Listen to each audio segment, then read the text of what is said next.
You need to be reliable, dependable, and loyal, and never stab anybody in the back, because no matter how smart you do it, no matter how much money you make for doing it, no matter how smart you are thinking you never get caught, it's like a stench that will follow you. And I guarantee if any of you come up to me on the street, you see me on the street and say, hey, Top G, can I get a picture, etc. If you've ever sold your soul or betrayed your brother or betrayed a man you knew for some pussy or talked to your friend, your best friend's girl, or tried to fuck your friend's ex or any of this dumb shit, I will smell it on you. I will instantly be able to tell you are a worm, because I have those levels of detection, and so do most humans. Do not betray people. It is never worth it in the end. Another way. Well, treachery carried the most harsh sentences in every single culture all around the world. Let's talk about that. And no, because like you said, you said this about male leadership.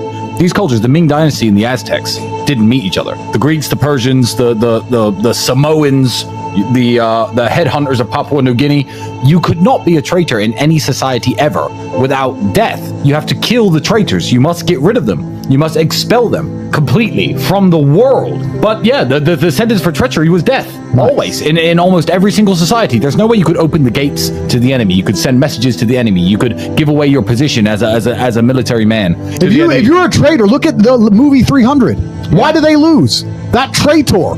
No one respects traitors. And like you said, you made a fantastic point. In every single civilization since the dawn of time, the most heinous and disgusting torture methods and punishments were always for traitors. Yeah, so all you could do, high treason. All you can do today is to expel them absolutely and utterly from your life. You cannot expel them from the world anymore because we live in a civilized society, but you need to have absolutely zero interaction with anyone who's ever betrayed you, even for a little bit. If someone steals $100 from you once, it doesn't matter. The least attractive female to me on the planet is the ex of my friend. I don't care how gorgeous she was. And my friends have gorgeous girlfriends. And I don't care how beautiful she is. And I don't care how nice she is. And I don't care how badly she wants me. You've been with one of my friends or somebody I know. I can't explain how unattractive you are to me, because my soul, you're dead to me. You're dead to me. My soul is not worth selling for some sex. I refuse to do. I will not be a coward or a traitor just to get my, that's not who I am. And the fact that so many out here even contemplate that is disgusting. And also another thing that's very important. If you're hanging around with snakes, you're probably a snake yourself. Yeah. Because if you weren't a snake yourself, you'd have high value friends. And the reason you can't have high value friends is because they can smell you're a snake. So you end up having to hang around with snakes. If you become a better man and you stop putting anything above your honor, above your creed, above your respect to your ancestors and to your last name, you're going to have friends that do the exact same thing.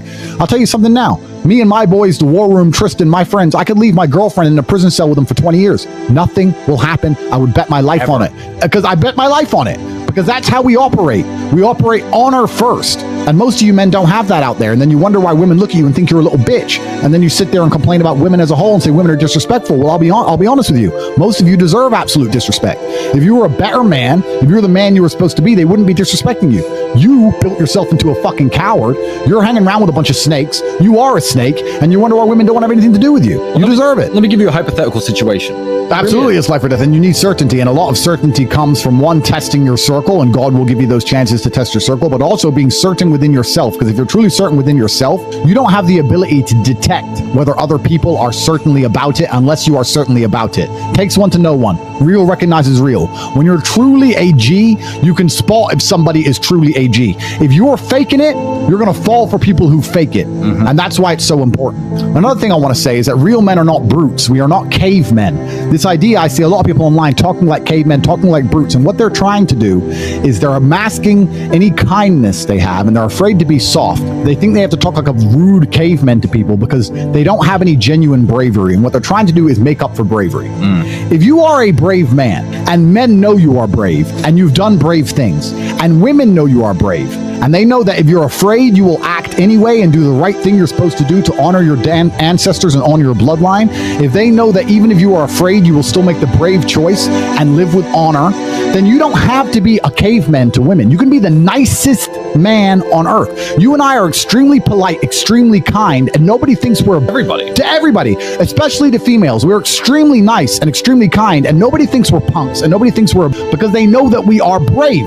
If you've done genuinely brave things, you then get to go through the world and be an extremely nice person, and nobody will take you for granted. You're sitting at home saying nice guy finishes last. If you're nice to people, they take you for granted because you've never done anything brave. Yeah. If you act You have to earn bravely, the position to be nice without being disrespected. absolutely. If all you have is being nice, if all you have is sucking up, then yes, you absolutely look like it. But when people know that you are capable of much greater things than just being nice, when people know you are capable of being cruel and capricious and mean and violent, and then you're nice to everybody, that's a whole different thing. Absolutely. And then your niceness is respected, because if you're nice because you have no choice but to be nice, then it's not a choice. That's your default mode because you have no other capabilities.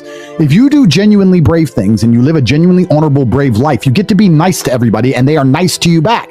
And all of a sudden you seem to have very nice relationships and a very nice reality. We are very nice to every female we ever speak to, and they are all nice to us. I thought women were broken. If I meet a woman in Miami, I meet a woman in Mauritius, I meet a woman anywhere on the planet, you can South name Korea. it. Doesn't matter. They're all nice to me, and I am nice to them. If women are so broken, how come every female I ever interact with is exceptionally nice? You are broken. You are broken as men. Women are not broken. You are broken. And women are waking up, looking around at the men around them saying, why should I treat any of these men with respect? They're all cowards. They're all liars. The ones who want to come across as high value are nothing more than big mouths. They're sitting there running their mouth with no genuine capability, insulting people, belittling people, being rude, and they think that makes them high value. What have they done that genuinely makes them brave? What honor do they display? How do they make their ancestors proud of them? How do they show God they are the best possible versions of themselves? They don't do any of those things, and they're sitting here telling me that women are broken and I should be submissive to him. Why would I be submissive to an idiot like that? It's not women. It's completely and utterly your fault. Lots of men think they need to belittle women to assert their manhood, and that's not the truth. You never need to belittle a woman to assert your manhood. If I meet a woman, a brand new woman, and I end up in love with her, she's going to get flowers. She's going to fly on private jets. She's going to be in 5-star hotels. She's going to be driving around in a Bugatti. She's going to be living the best possible life. I'm not going to belittle her. I'm not going to insult her. I'm not going to call her names. I'm not going to try to make her feel bad about herself. But you know who will? People on the internet. People on the internet, because they know deep down they're insecure and they have no real world achievements. I don't have to do those things. I can be the nicest man in the world. And if she doesn't treat me with the respect I deserve, then of course, all of those things will end. But she will be naturally inclined to treat me with the respect I deserve because she knows that I am nice by choice, that I'm an extremely brave and capable man, and she feels genuine respect for me in her heart. And it's that genuine feeling which can't be replicated. You can hold your opinions on people as much as you like. I'm not going to tell you what opinion to have.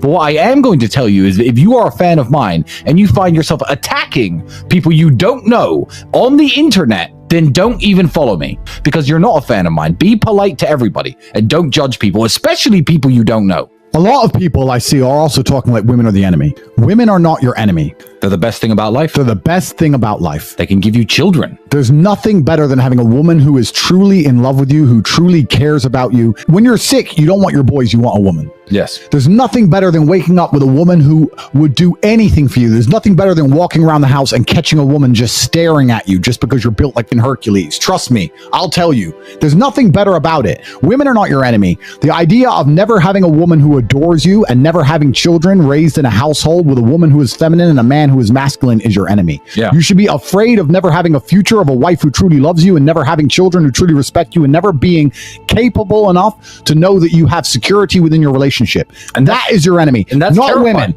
Money isn't enough. Strength and fitness isn't enough. Intelligence isn't enough. Wit, charm isn't enough. You need to at least be trying in every sphere to better yourself in every way. You can't just lean on one pillar. That's not going to hold a roof up. Completely. We talk about the fact that 60% of men are sexless incels. And people go, oh, it's so hard for men today. And I agree it's hard. And my answer has always been, you need to become a top tier male, because if you're not a top tier male, you can no longer compete in the hyper competitive world. Why should they want you? Why should they want you? The reason you're a sexless incel is because you're not a nice person. You're rude, you're abrasive, you have no real world skills, and you feel inferior, so you try and project that onto women, and you know that a woman wants a man she sees as above her, but you don't have anything that makes you above her, so the only way you can feel better about yourself is to belittle her, to lower her status, so that you can feel above her, and that will work temporarily, but it will never work on a long enough time frame.